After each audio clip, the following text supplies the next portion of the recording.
Welcome back. And Daily Heritage starts this morning and says NDC 2016 campaign was unfair, says Agbeshi Nuchu, as he ravishes tree campaign in the Volta region. Daily Guide says Dumelo busted with missing cars. Photograph of the car in here.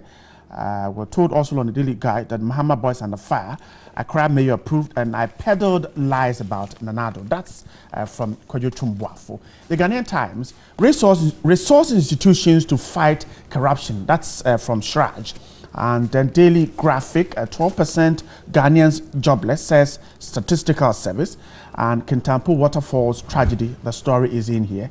Cocoa money, education played a role in independence struggle. The Speaker of Parliament is talking there. Gold Street business, Ghana's market share to Canada declining, and other papers are here. My guest to do the conversation this morning is the director of Drolo Center for Strategic Leadership, Dr. S.B. Ofe. Dr. Ofe, good morning. Good morning. And hope you're doing great. Hi. Thanks so much for joining us. And then Kojo Poku talks a lot about energy. He's also with me here. Good morning, Kojo. Good morning, Bright. How are you? I'm very well. I am Friday, what can we complain? If I knew we were wearing smoke, I would have done brought my smoke. Okay, all right. I'm grateful. And then a lecturer at the University of Education, senior lecturer, University of Education, Winneba, Dr. Ahmed Chinapot. Oh, good morning too.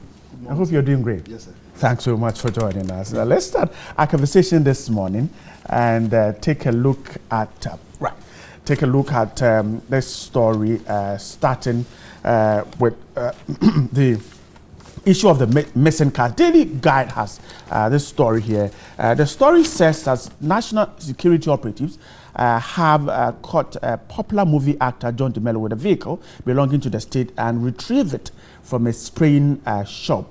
The story is suggesting that Dumelo was allegedly attempting to conceal the identity of the black V8 Toyota Land Cruiser with registration number GE811816 when the operatives pounced on it at a garage at Abilinkpe in Accra, where it had purportedly been sent for respraying.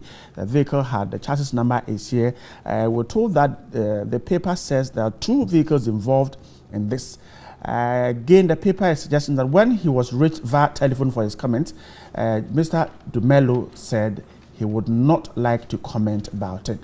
And that's the story on the front page. But quickly, let me touch on this one. Now, we're told also that last week, Mr. Ikotu, who was the chairman of the Assets and Vehicles Committee for the NPP side of the transition team, confirmed that about 234 vehicles out of the list of over 700 presented to the NPP government by the NDC were missing. They were able to identify 67 of them. And so if you take 67 out of 301,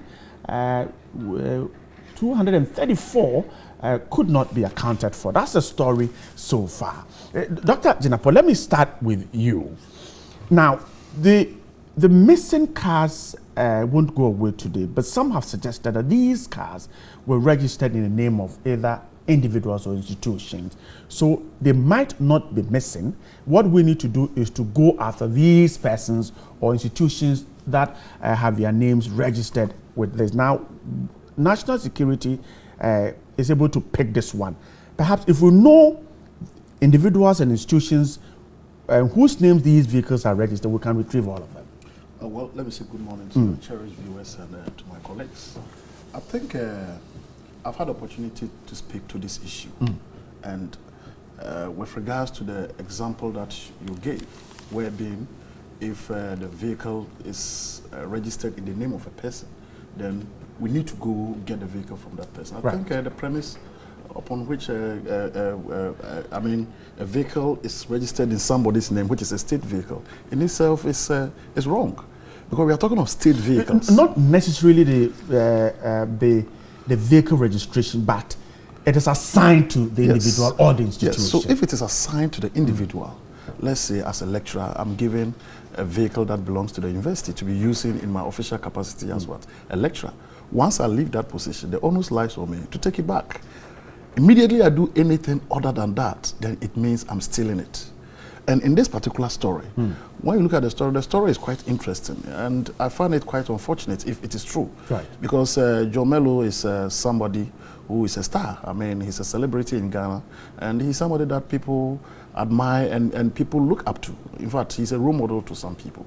So if it is the case that this has really happened, then it amounts to what? Theft. Where I find it a little bit interesting and incomplete is that, I mean, an action of this sort, where the individual was called, the individual was brought to the garage, the individual said, look, I brought this vehicle, and there's clear evidence of theft. He should have been arrested and at least, at best, granted bail. But I didn't hear anything of that sort. What I did hear was he said he needed the opportunity to go to the UK before he returns the second car. The second car. I thought that in itself is also problematic, because if a state vehicle, we are talking of a vehicle that belongs to the national security, and this guy has been apprehended, and he's caught, and he's agreed that, look, I brought a vehicle here. All the checks shows that, based on the story, the checks shows that the guy was trying to conceal the vehicle. I don't think he should have been left to go. But in any case, I would say, and as I've said a number of times, that look, when it comes to these vehicles and stuff like that, it tells you that as a country, we have a huge problem when it comes to what? Documentation of our property and stuff like that. Because if we are talking of vehicles which are visible assets, right, that you can see, then what happens to other finances? We talk of monies, we talk of deals and stuff like that, where documentation, proper documentation is not done, then I think it's unfortunate. So, from what Dr. Jinapor has just told us, it looks like the story is incomplete if he was not arrested for this. And that is how most these things cannot be stopped, because we treat them with kids' glove.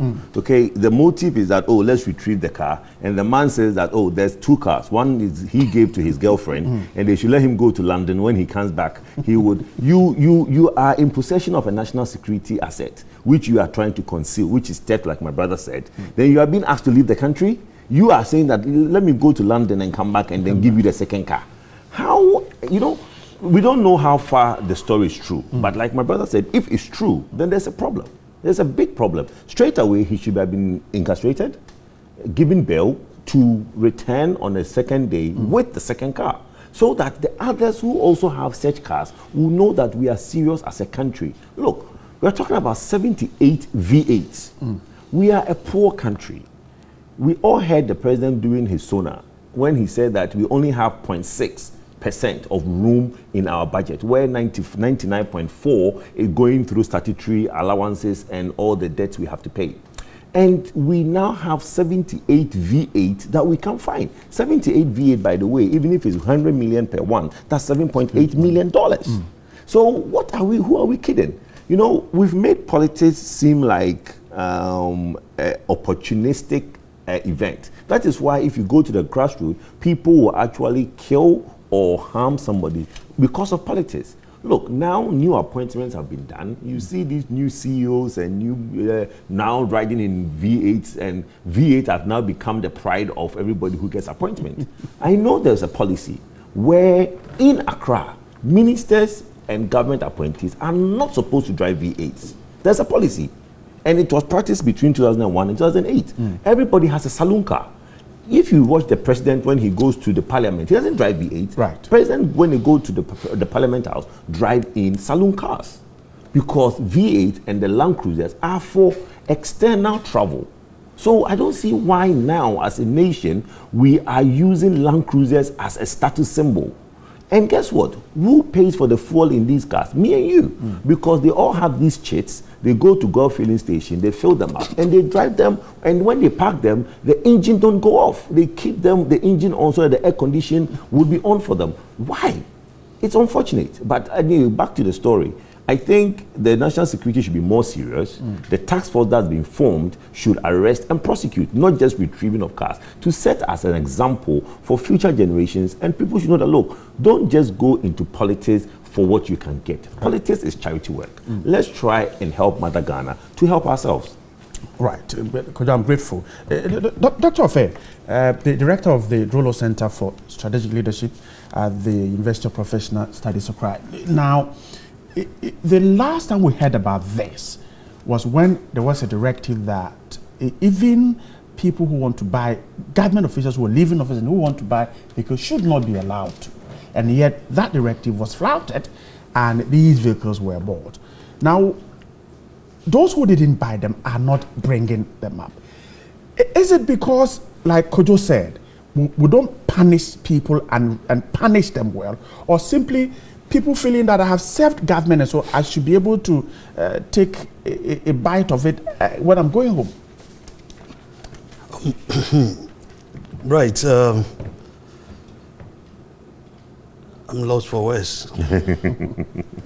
And I think that, mark my lips, we shall come here next year. I mean next time. In 4 years. In 4 years. And we shall hear this. It will happen again? It will happen. If there's a change? It's not going to end now. You see, we have a system that believes in, you scratch my back, I scratch your back. What didn't we hear before, I mean, when there was that transition the last time? We heard all this. But who were the people who were punished? Were they phantom ones? Ghosts that took the cars or what?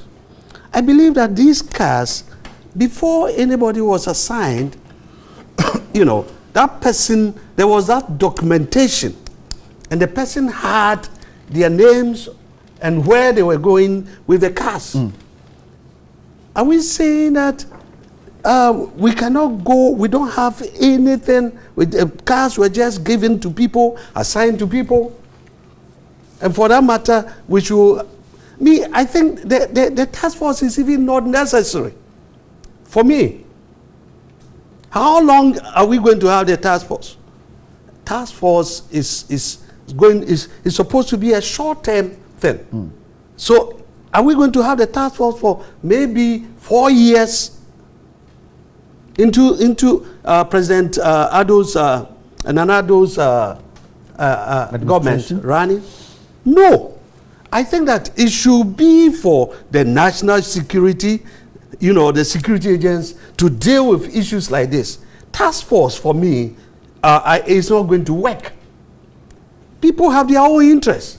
And most of the, I mean, I would say that even the people who are on the task force may have their own interests. They know the people, they know where the cars are. They should go for them and stop this. I mean, they are wasting everybody's time. Why? A case like this, it's a simple matter. You found a car with the person. I mean, why should the person be left out? You're talking of, I mean, my brother talked of a celebrity in the name of our brother John Domelo. I mean, what is it that we haven't heard about celebrities? In quotes, what is it? We have heard so many things. If it's scandal, we have heard. So this is no news for me. And I think that the security apparatus should do better than they are doing. Thank you. Let me just add one. All right, quickly. I mean, I do not in any way want to more or less question the story that is being put out by Daily Guide. But I think when you look at it from the face of it, you have a lot of questions. Look at the front page. It says, Dumelo busted with missing cars. Missing cars. But the story says there is one car that was seen. No, there's two. One with his girlfriend. He said there's an allegation that one. Okay. There's another one with the girlfriend. Okay. This particular one is seen. Yes. The other one, which is supposed to be with his girlfriend, has not been retrieved. Right. So when you say missing cars, it raises a lot of questions. You understand? And beyond that, when somebody is busted with a state vehicle which is purportedly stolen, where do you go? You go to the police station. There's no mention of going to the police station. Nothing. And that's what Dr. Fed talks about, you scratch my back, I scratch my back. Perhaps let's take it. I don't think when our time comes, we might not also get into policy. No, it's not really scratch. I mean, I think that it is the effectiveness of the system. The system. That's you know what what I mean? it is. It's effectiveness of the system. It is not about maybe yes, because I don't think the person on the task force can really keep the cars for themselves. But it is the effectiveness of the system. Or you could have people who could collude with others and say, look, the car costs 100,000. Let me give you guys some 20,000, and maybe you guys can keep it. Let me keep the car. But I'm not saying anybody is doing that. What we are saying is that, look, let's have an effective system, because we're not only talking about today. We've heard these stories before. We are going to hear it again. Why do we keep doing this to ourselves as a nation? Why can't we have laws that work, prosecute, and jail? That is the only way Ghanaians will learn. Unless we prosecute and jail, my brother, we are just wasting our time talking. I'm grateful. Daily Heritage this morning talks about NDC 2016 campaign was unfair, says Agbeshi Nuchu, as he rubbishes tree campaign in the Volta region. Now, he's said to be a vociferous member of the party, and he says that the campaign was a fanfare with no direction. And he said again, the campaign team lacked direction and focus as they were following the then President Mahama instead of forming groups and campaigning in different areas.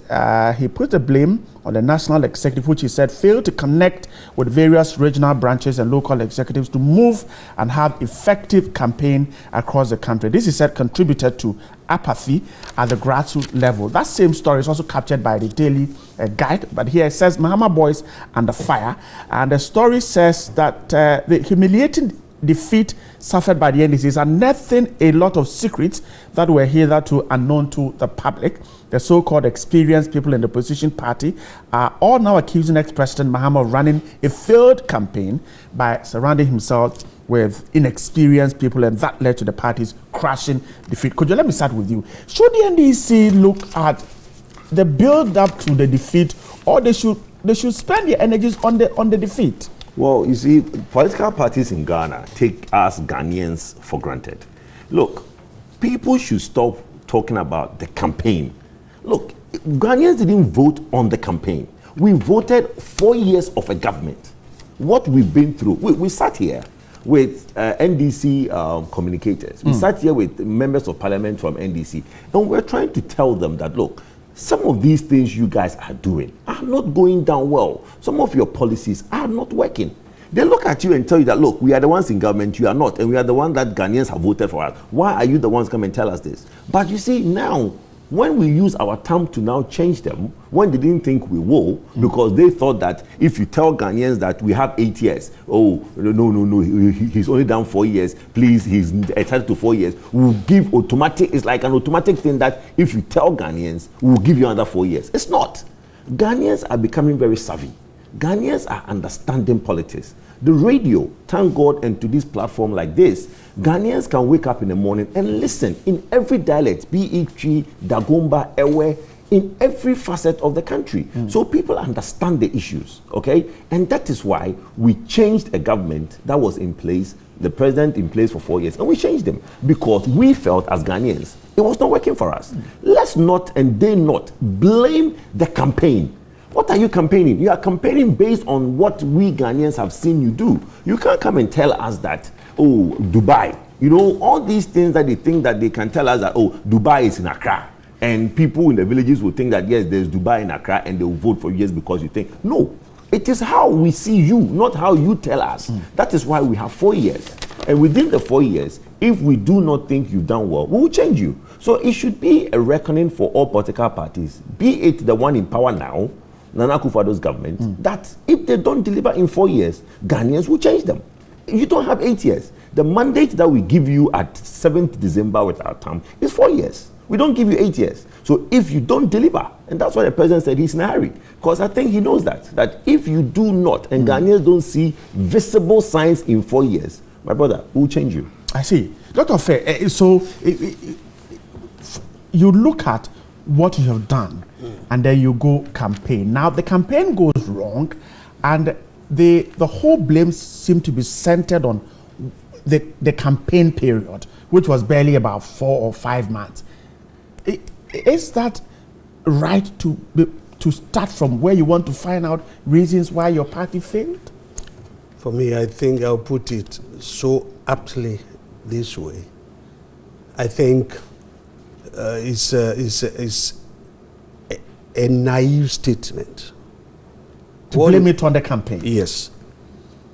And I side into two with my brother Kwejo.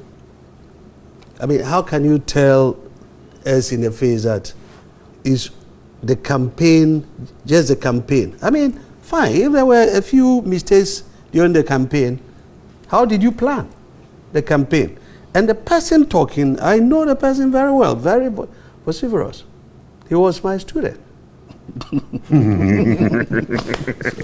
lecturer is talking. But if campaign monies were supposed to go to community A and they didn't get there, if logistics was supposed to go to community B and they didn't get there, it means that the campaigning was, the whole thing was I don't think messy. That is what he's talking about.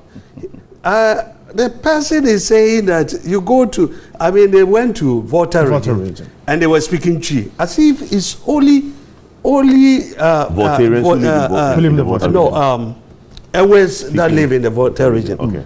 And for now, I mean, take it or leave it. We may not like it. Chi cuts across everywhere.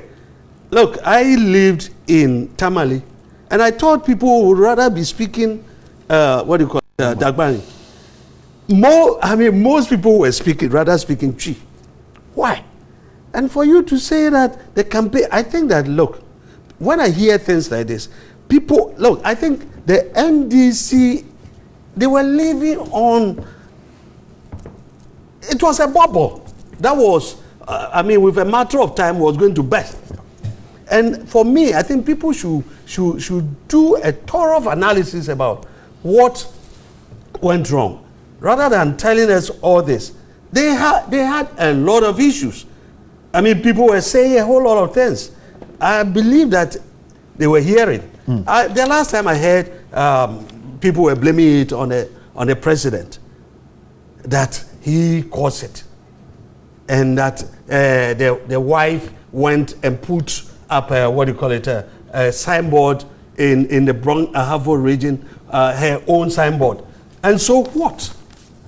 If somebody is my wife and I'm campaigning, and then my wife comes from the same place and says, yes, because I come from, people think that, she seemed to NGO, is that not it? Yes, she was running. And she was running, and people felt that she would be a face in a place. I mean, how did that one add to this, to their defeat? So I think your point is that the build-up is the problem, not the campaign. Not the campaign. There were issues with the NDC, corruption, officials perceived to be corrupt and all that. The party didn't deal with it. Yes, the party never dealt with, the sentiments of the people. The party never dealt with it. And a lot of things were prepared over. We can't recount them, a lot of things. So they should wait and stop all this, because they are wasting everybody's time with all this. They should wait. Professor Boche's committee is coming up. Soon it will come up. And people are talking across purposes, and I think if they want the party to... Look, what I see is that they don't have experience in, opposition. They should go and ask MPP. They had a lot of problems in opposition, yet they won. They won, why? Because they knew their problems and they dealt with the problems. NDC doesn't, they felt that it was a non-issue. Their problems were non-issues, and because of that, they have lost. NDC has lost. What they should do is sit back and learn from opposition. And I think that is what is going to help, rather than talking and blaming it on issues, things that are non-existent. Dr. Jinapor, now if the party is insisting that the campaigning went wrong, then it suggests that the issues raised by Ghanaians, unemployment, corruption, the party still believe that it had done well in those areas, and so all they needed was to campaign and win. So if they are blaming the defeat on the campaign, then it means that the NDC up to now thinks that they did well in government. I think you are right. You are right in the sense that I think this whole conversation needs to be put within a context. That being, we have a government that just lost an election. It's been in opposition for less than 3 months. And we have stalwarts within the party speaking. We are not talking of ordinary Ghanaians who are speaking about the cause of the defeat or the MPP. We are talking of stalwarts within the NDC. Kofi Adams, Ajay, Dr. Kobne, the former chairman, the secretary, the current vice, second vice. I mean, these are people who were involved in the campaign and the governance of what? Of the NDC party. And why are they talking? The team around which all this talks, the blame and the counter-blame, revolves around an individual, the former president, President Mahama. And not just President Mahama. These talks is as a result of some people pushing for President Mahama to go in 2020. That is what the whole argument is about. It's not about whether he's a good guy or not. Some people believe that, look, this man cannot and should not contest in 2020, whilst others believe that, look, he's the most marketed candidate and the person that we should send. The question that you started, no, I will get there. The question that you started with was that, look, does that mean that the NDC as a political party are confident that what they did as a government was the right thing? It looks as if that is the case. Because even if you look at, if you hear those who are opposing President Mahama, such as the vociferous Nabu, the MP, he did not talk about the performance of government, but he said, look, President Mahama surrounded himself with inexperienced what? Kids or boys who could not even. And Dr. Ajay also said that. Yes. You asked me about my position on this issue. My position on this issue is very simple. I heard, I think, is it my brother or Doc who said that they ran a ferry, is it a ferry campaign? Was it? Yeah, I said it was a bubble. Well, a bubble or whatever. But I think it's the buck stops with the president. If you ask me, who made the NDC to lose? It's President Mahama. It's very simple.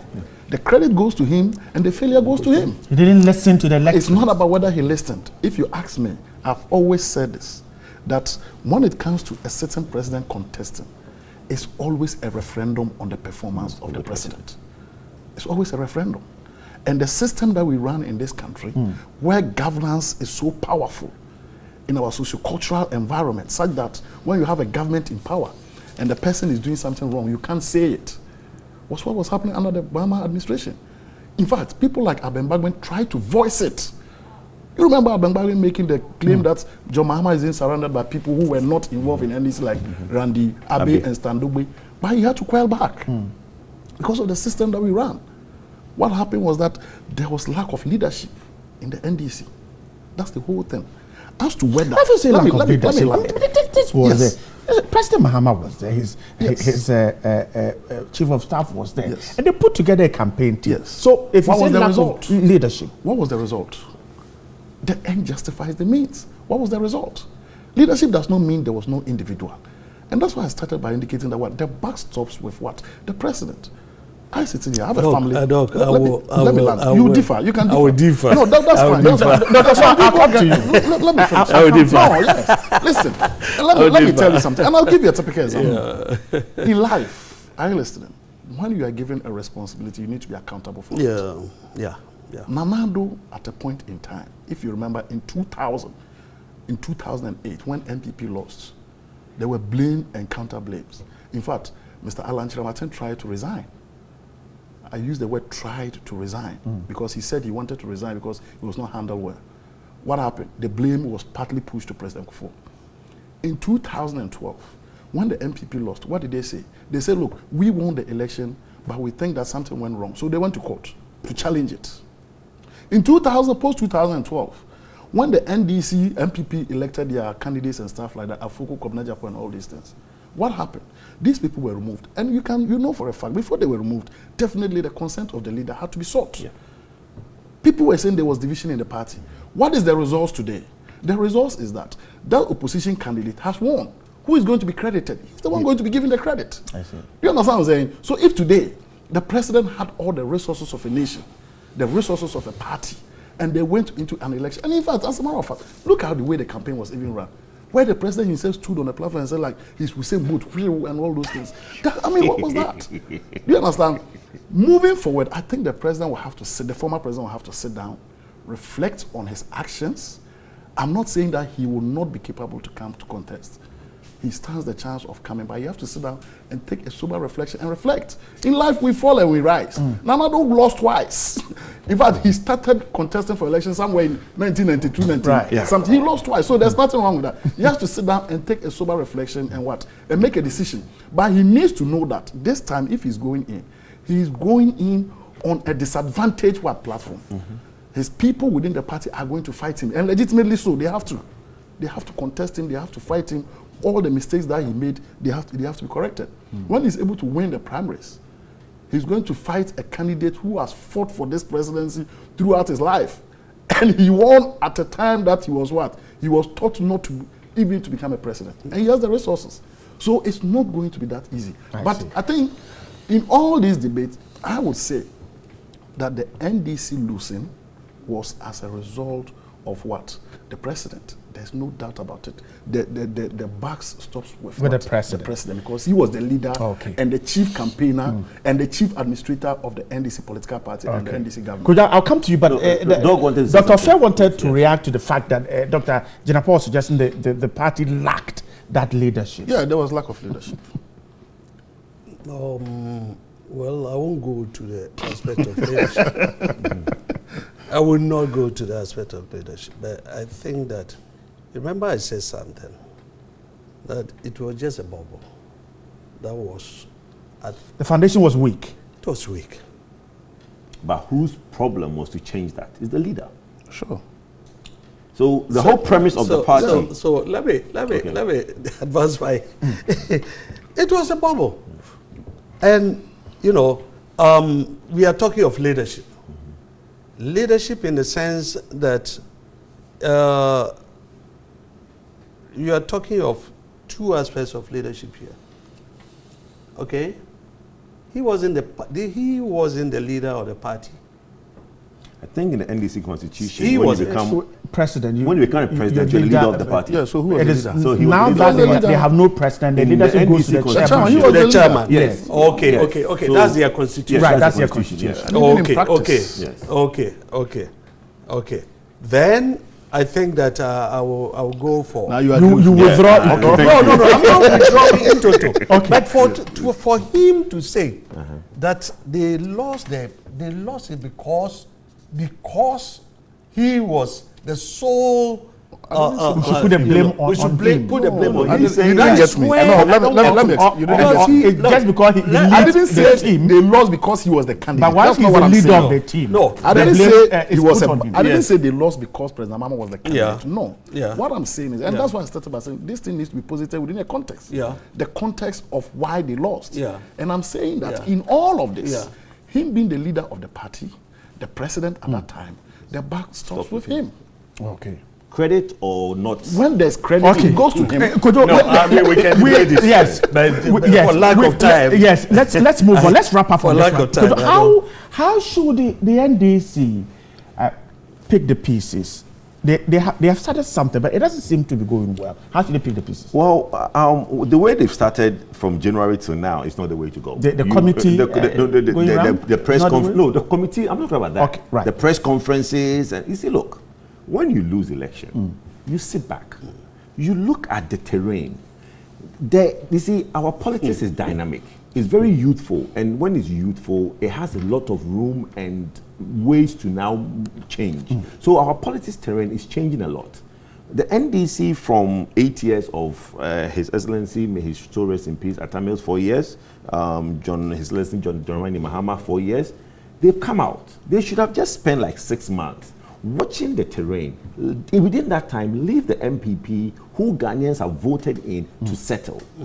And then, when you've now come in, the good things that they are doing, support it. Because when you support it, credit comes to both. Look, you can't support a party to implement good things and they only can take credit for it. The two parties can take credit for it. But the bad things they do whilst in power, criticize those things. You see, what we've seen since January till now is every time Nana Addo speaks, there's a press conference. Anytime there's a budget, there's a press conference. Anytime, even a budget has not been read and there's a 419 sign somebody's putting up. What is that for? Could you not come on with politicians? No, but my point is that they try to remain important. And right. so the point I'm making is that the Ghanaian political terrain is changing. If you do not take note and you live in the bubble my brother talks about, you will be in opposition forever. Go into Europe, UK and find out. Everybody thought the Labour Party was a force that when Tony Blair was there can never be taken away. Now they are trying to find relevance in the UK. Conservatives, it doesn't seem possible that the Labour government will ever come to power. That is the point I'm trying to make. Yes, they can take the committee. That will be an internal party structure, how they conduct their campaign. But campaign is only conducted based on what? Based on your achievement, especially when you're in power. Now that you're in opposition, it's easy because you can now criticize the guy in power and you get along. You look good. You look good. But the point is that they should not just look at that. It is when you come back into power. Nobody around this table doubts that NDC will one day come back to power. When, we don't know. But when they do come back, would they listen? Would there be a party that do not think that if something is black, they will try to tell you there's a shade of gray? Would they now constitute events differently from the way they did it? Alleged corruption. I mean, I am very much on top of certain issues in certain segments of the past administration, and it's bad. Okay, it's bad. The way they've left certain things in certain areas is bad.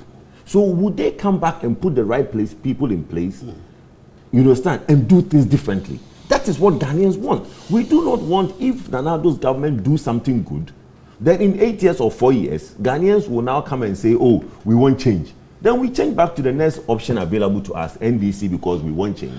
Only to now take 2 steps back based on the performance they gave us 8 years ago. So I am personally saying that, look, they shouldn't just look at the campaigning aspect of their work. They should look at how governance also work, because that is where, to me, they got it wrong. I see. Dr. Jinapo, how should the NDC go? We are wrapping up. It's interesting. I think, first of all, the NDC has taken the right step. The right step in the sense that they form a committee that is supposed to, is a fact-finding body to come up with, I mean, from the grassroots, what led them to lose the election. I think that committee is not going to come up with anything new. It's not going to come up with anything new because the NDC in itself knows why they lost, and Ghanaians know why they lost. And as I said, the Ghanaian people, the good people of this country, thought that probably the president did not do well. And that is a fact, in the sense that when you have a certain president contested, it's always a referendum on what? On his performance. That said, I believe that, look, at the end of the day, as my brother rightly said, the NDC as a party will definitely come back to power one day. But for them to come back to power, they will have to do their work well. And when they are coming back to power, I expect that they come back to power at a point in time where this current administration have done so well, that the bar or the standard is set high, that you have to what? You have to move beyond that. It's not about promises. Yes, you make promises, but you are going to be held accountable for those promises. The MPP made a lot of promises. And I must say, the president needs to be commended, because with the promises that he's made, even from now, it looks as if he's what? He's abiding by his words. Most of the things that he talked about, I thought they were things that could not be achieved. But there are things that he's made through his what? His words. I want to see a strong NDC as an opposition party. I want to see an NDC that is very united, an NDC that is ready and poised towards being able to what? To replace the MPP in the next elections. That will put the MPP as a political party and as a government on its toes. I don't want to see a divided NDC. That is not anything that any Ghanaian should look for. But with regards to the president, look, he's a very nice man. There's no doubt about it. He's done his part. He made some mistakes. If he didn't make mistakes, he wouldn't have lost by this margin. He has not even said whether he'll be contesting in 2020 or not. Yeah. And if he is, going to contest, I think he will have to sit down and reflect seriously on it, because it's not going to be an easy fight. It's going to be a very serious fight. It's going to be one that is going to be highly acrimonious. It's one that is going to be very dirty. And to be honest with you, he's not going to be the type that will be able to push the MPP as a political party around. So I wish him the best of luck. Dr. Fair, wrap up for me on this one. The way forward for the NDC. I think that the biggest disaster that will ever happen is that the president, the former president, will announce that he's going to contest now. I mean, in the 2020, in the coming elections. That will be the biggest disaster. For me, I think that the president, the former president, he, just as my brother said, a fine gentleman. He should go back, reflect, look at the areas. Once you lose an election, that is when you should be doing better in your political career. If you lose an election, and I congratulate and applaud Nanado for that tenacity to actually come back. It shows the sportsman in him. Like he's always talking of he's in a hurry to do things. Just like the our late president, Atamels, who said that he was going to hit the ground running. And I think that the NDC will do itself a well of good if they sit back, stop this blame game. You did this, you did that. They all contributed to their undoing. And I think that the best they can do is to wait for Professor Kwesiboche's committee to come out with something, even though we all know the outcome. The committee, it looks as if the committee is a panacea to yes, even though we all know the outcome. I think that they should sit down and go into themselves and check, because it all started. I mean, if you ask me, their founder is also a contributing factor, and he should also check himself. How did he do? Why? Why is he a contributing factor? I am saying that it's a contributing factor for their loss, for everything. Never played any role in this. I mean, let me talk. How did he do? It's a contributing factor in the sense that right from the word go, I mean, that is your baby. It's your baby. You can't always do a ballroom, chat. You are always in the media talking and lambasting. I mean, why? Why should you do that? Did you ever hear his pronouncements platform? Public platform think could have been done indoors? Yes. I don't share that. I don't share that. Very quick. Yeah, I don't share that. Very quick. But we're told that we Ghanaians know that you don't wash your dirty linen. Well, in public. We should change that saying. No, that is true. You see, but we should change that saying. Yes, we should change it. There's a problem in your house. You deal with it in your that some of us don't know. No, I don't know anything. There's something that you do. I don't know. Let me say something. There's a problem in your house. So deal with it. I agree. Violence has not been part of NDC for the past 8 years. Who says so? Who says so? Whether Rollins is part of it or not, he is an important player when it comes to the NDC. But who says he's not? You can't do away with that. Who says he's not? He's the founder. And his place is acknowledged and recognized by the NDC anytime they are doing any major program. Yes. And he's always been there. Yes. Okay.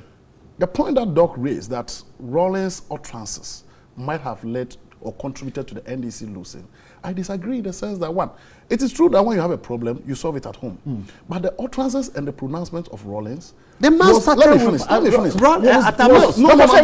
Was geared towards making the case that the Mahama administration was not doing the right thing. You couldn't have done it indoors. Maybe he did. Maybe he did not. But in any case, the results of 2016 goes to vindicate the man.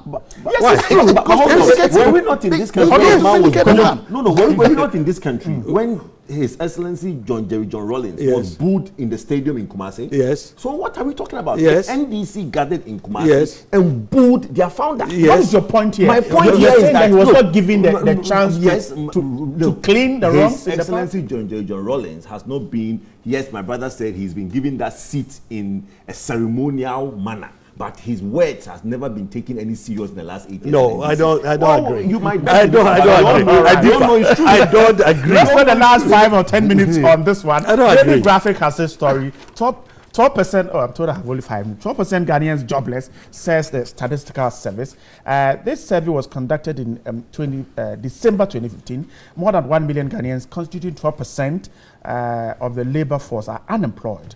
This is a study by the GSS. Now, out of the number, 700,000 are unemployed. That's 12.5%. 700,000 are females, 500,000 males. These are the persons which the report says are unemployed. So if you put that together, we have about 1.2 million Ghanaians out there. At least we have the figure, because we have always argued that political parties or politicians have campaigned on unemployment and yet are unable to tell us the number of people who are unemployed. But let's quickly touch on this one. What do you make of this figure that is unemployed, and perhaps government effort at getting them jobs? Well, it's a start. At least we are doing well to gather statistics on the unemployed. So it's a start. But I don't think we should read too much into it, because I think it's vastly inadequate in terms of the number.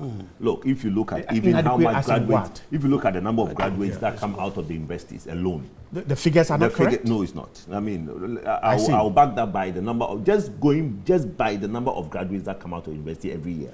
Okay, that figure alone. I mean, I have my 2 best professors here who can attest to the fact that the numbers coming out of the university alone in the last 8 years is quite huge. So if you are now going to add the long-term unemployed, the graduate unemployed, and then the ones that have not even been to school over the age of 21 or 18, which has over, I think after 18 you can now attain full-time employment. Right. So if you are to add all the figures, but it's a start. Look, you can only solve a problem when you identify the problem. We've identified that this number of people are unemployed. Please, let's start to do something about it. Okay? Let's not start trying to build overheads and roads and try to say that it is jobs for the people. No, it is not. Ghanaians deserve better. We deserve industries. We deserve that we have long-term employment. Be it 400 Ghana cedis a month or be it 800 Ghana cedis a month. It's long-term. Don't try and let politicians tell us that because they are building a road from here to there, it will provide jobs. It doesn't. It is something that is laborious. It is something that is short-term, and it does not sustain a family. So what we want as Ghanaians, as Nanado has come to say he's going to do industries, I think they should spend time in fixing the basis of the problem we have. High lending of money from the banks, the power situations, and try to bring industry into the country. These are the solutions that will bring industries. Because if you do not bring industries, the job unemployment problem will remain. Dr. Janapo, could you think it's a good start to get the figures, even though he has some difficulty with the number, 1.2 million? It's interesting. It's an interesting, data that is being provided. It was collected in 2015. That was why I was wondering why it's now being the data launched. was collected November, December 2015. And this is a simple survey. It wasn't any serious study that was done. It's a simple survey. You just 6,000 households were sampled.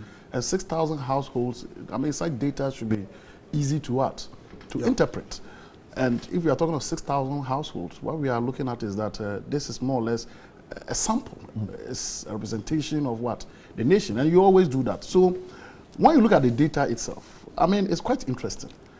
It says that about 67% of the working force are what? Are employed.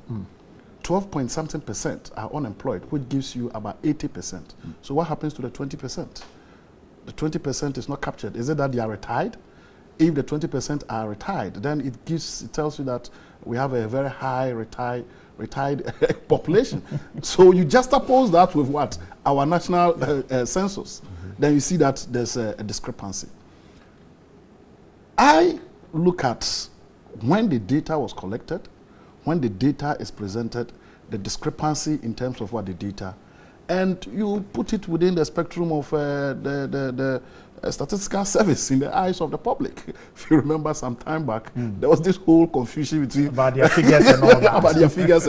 But Nana, I think I agree with my brother. The data cannot be that right. I believe that 12.5% is on the very low side. The unemployment rate in this country is quite above that. But as you said, it's a good start. It's a good start. Okay. It's a good document to make reference to. At least if I'm writing a paper on unemployment, I can always make reference to. All right, Dr. Napam, Dr. Fair, please wrap up for me. Yeah, I ran out of time. I think I side with my colleagues. 12% for me jobless in this day and age, where people are queuing to do things, even to sell dog chains and things like that, and we have only 12%, then it's problematic. And I think that it's worth looking at. And it is a simple survey, an action research, and which, when I saw it, I was asking, what's the motivation for bringing this thing up right now? Because 2015, we are in 2017, and you have brought this. So we should be citing this as our problem. I think it's problematic in itself. But it's a good start, and you cannot rubbish anybody's research. Yeah, I think that it's a good start. I'm grateful. Dr. S.B. Ofer is the director of the Drolo Center for Strategic Leadership at the University of Professional Studies, Accra. Dr. Ahmed Jinapor is a lecturer in University of Education. Kujopoku is an energy expert. Talks a lot about energy. If you have difficulties, just call him. Well, right, let me take 1 minute of your time. I always try to do this on your phone, and I'm still having expert problems. Thing. No, not the expert thing.